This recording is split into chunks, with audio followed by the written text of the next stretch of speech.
The seventh stage of this walking tour of London starts at Lambeth Bridge, following the River Thames via the South Bank to Blackfriars Bridge. There's a link to a map of the route below this video. Cross Lambeth Bridge towards the Tudor bricked entrance of Lambeth Palace, official residence of the Archbishop of Canterbury, head of the Church of England. William Bligh, captain of the Bounty until his crew mutinied, is buried next door at St Mary at Lambeth Church, which has been converted into a garden museum. The restaurant there is said to be popular with people who work and live nearby. A detour to the Imperial War Museum involves a 10-minute stroll along the road running past the church away from the river. This walk continues along the riverside path to Westminster Bridge, passing St Thomas's Hospital, provider of healthcare since the 12th century, and home to a museum dedicated to Florence Nightingale, the founder of modern nursing. Over the water it's impossible to miss the Houses of Parliament, rebuilt in the Gothic style after a fire in 1834. The Lion on Westminster Bridge comes from the Lion Brewery, demolished in 1949 and subsequently replaced by the Royal Festival Hall. First building along the South Bank is County Hall. Once the headquarters of the Greater London Council, much of it has now been given over to entertainment, where crowds flock to visit the London Sea Life Aquarium and London Dungeon.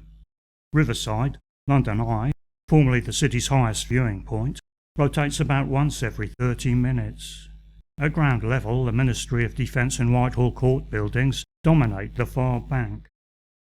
After Hungerford Bridge, which carries trains into nearby Charing Cross Station, entertainment becomes arguably more sophisticated in the form of the Royal Festival Hall, the Queen Elizabeth Hall and Purcell Room. Their brutalist architectural style was often preferred by governmental bodies because of lower construction costs.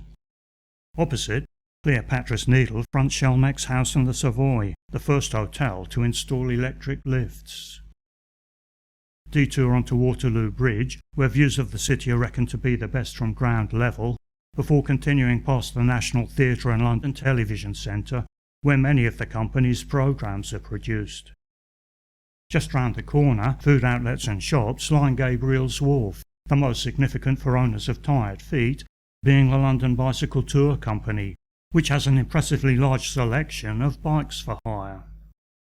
A little further on, the Oxo Tower was designed with windows forming the logo of a company product to circumvent local laws forbidding illuminated skyline advertising.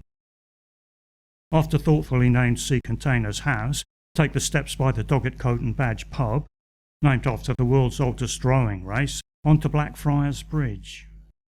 Running parallel, Blackfriars Station also spans the river.